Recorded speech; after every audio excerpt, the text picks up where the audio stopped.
quem? Preto e branco, preto e branco, preto e branco, preto e branco. Yeah.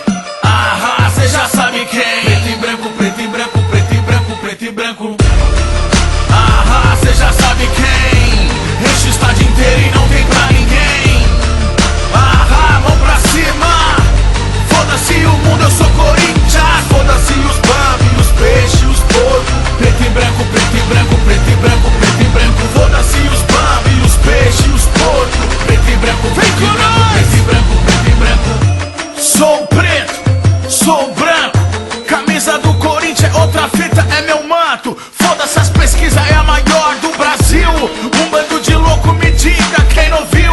É foda, nação corintiana. Grita firme, grita forte, grita alto. Colocamos até um louco na porra do Planalto. Mais de 100 anos de títulos, glórias. Uns lembram o Pelé, outros nem tem memória. Campeão mundial em 2000, entregue pela FIFA. Inveja foda, nós entende, cês querem argumentar. Mais de 30 milhões, eu quero ver quem vai contar. Cê já sabe quem? Enche o estádio inteiro e não tem pra ninguém. Mão pra cima.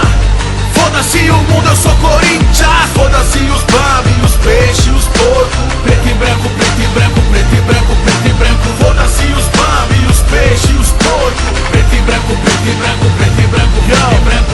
Um operário, um pintor, um sapateiro e um cocheiro criaram o maior time brasileiro em 1910. Com outros sócios que deram 20 mil réis. Surgiu torcedores fiéis, jogadores na várzea sujando seus pés. Era restrito o futebol naquela época. Nós invadiu, mostramos seus melhores, nós conseguiu.